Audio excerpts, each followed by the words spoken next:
भारत माता की आवाज पहाड़ी के उस पार सुनाई देनी चाहिए। भारत माता की, भारत माता की। लद्दाख के lieutenant governor BD Mishra ji, केंद्रीय मंत्री Sanjay Seth, chief of defence staff general Anil Chauhan, तीनों सेनाओं के सेनाध्यक्ष करगिल युद्ध के समय सेनाध्यक्ष रहे जनरल वीपी मलिक जी, पूर्व सेनाध्यक्ष जनरल मनोज पांडे जी, वीरता पुरस्कार प्राप्त सेवारत और सेवानिवृत्त सैनिकों, करगिल युद्ध के बहादुर वीरों की माताएं, वीर नारियां और उनके समस्त परिजन, सेना के बहादुर जवानों और मेरे प्रिय देशवासियों, आज लद्दाख की ये महान धरती कारगिल विजय के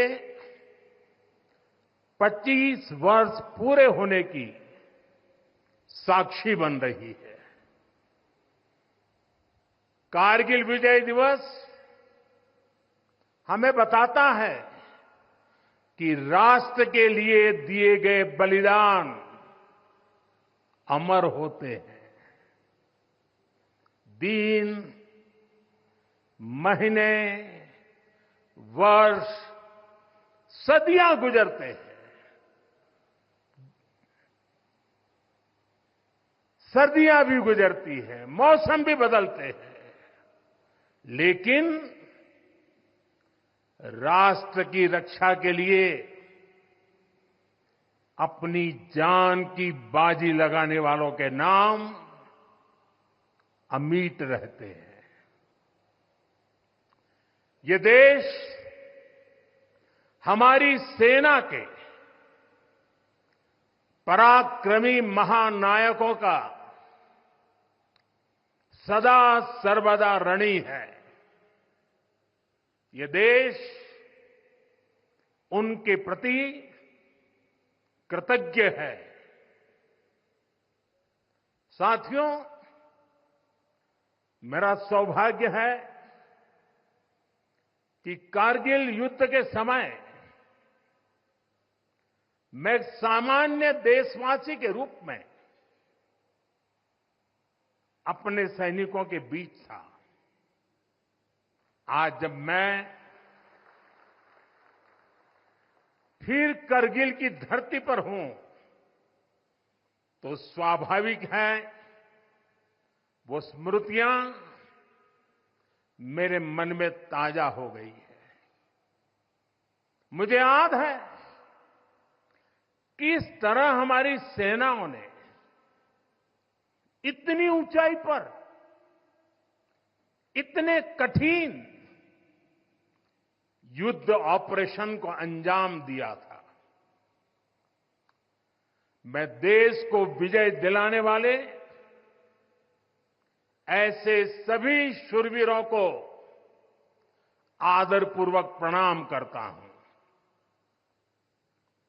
मैं उन शहीदों को नमन करता हूं जिन्होंने कारगिल में मातृभूमि की रक्षा के लिए अपना सर्वोच्च बलिदान दिया। साथियों, कारगिल में हमने केवल युद्ध नहीं जीता था, हमने सत्य, संयम और सामर्थ्य का अद्भुत परिचय दिया था। आप जानते हैं, भारत उस समय शांति के लिए प्रयास कर रहा था।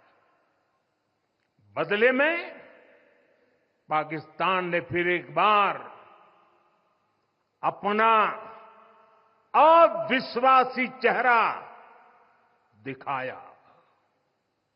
लेकिन सत्य के सामने असत्य और आतंक की हार हुई। साथियों,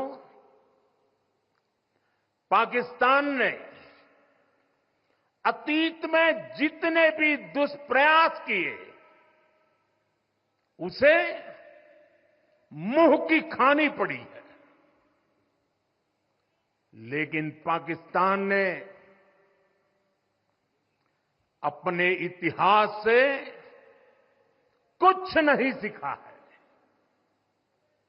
वो आतंकवाद के सहारे, प्रॉक्सी वॉर के सहारे अपने आप को प्रासंगिक बनाए रखने का प्रयास कर रहा है। लेकिन आज जब मैं उस जगह से बोल रहा हूं जहां आतंक के आकाओं को मेरी आवाज सीधे सुनाई पड़ रही है, मैं आतंकवाद के इन सरपरस्तों को कहना चाहता हूं कि उनके नापाक मंसूबे कभी कामयाब नहीं होंगे।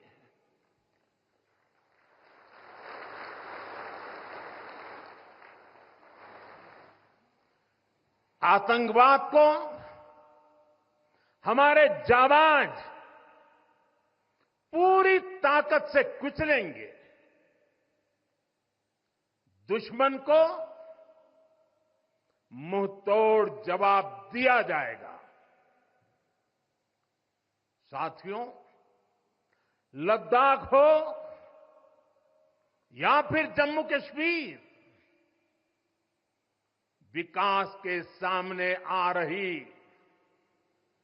हर चुनौती को भारत परास्त करके ही रहेगा।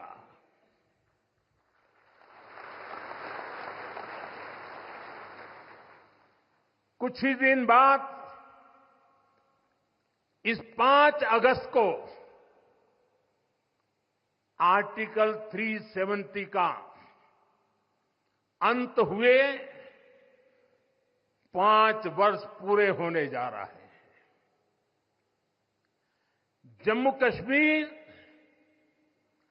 आज नए भविष्य की बात कर रहा है, बड़े सपनों की बात कर रहा है। जम्मू कश्मीर की पहचान G20 जैसी ग्लोबल समिट की अहम बैठक करने के लिए हो रही है। इंफ्रास्ट्रक्चर डेवलपमेंट के साथ साथ जम्मू कश्मीर, लेह, लद्दाख में टूरिज्म सेक्टर भी तेजी से ग्रो कर रहा है। दशकों बाद कश्मीर में सिनेमा घर खुला है। 3.5 दशक के बाद पहली बार श्रीनगर में ताजिया निकला है। धरती का हमारा स्वर्ग तेजी से शांति और सौहार्द की दिशा में आगे बढ़ रहा है। साथियों, आज लद्दाख में भी विकास की नई धारा बनी है। सिंकुल्ला टनल, इसके निर्माण का काम शुरू हुआ है। सिंकुल्ला टनल के जरिए लद्दाख पूरे साल हर मौसम में देश से कनेक्टेड रहेगा। ये टनल लद्दाख के विकास और बेहतर भविष्य के लिए नई संभावनाओं का नया रास्ता खोलेगी।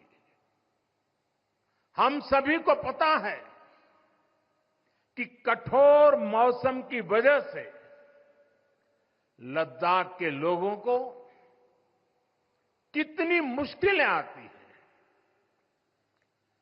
सिंकुंतला टनल के बनने से ये मुश्किलें भी कम होगी। मैं लद्दाख के मेरे भाई बहनों को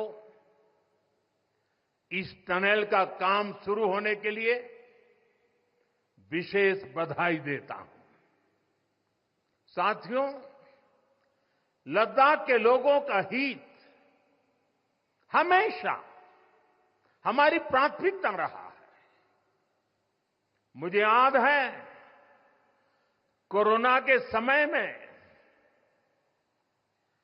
करगिल क्षेत्र के हमारे कई लोग ईरान में फंस गए थे।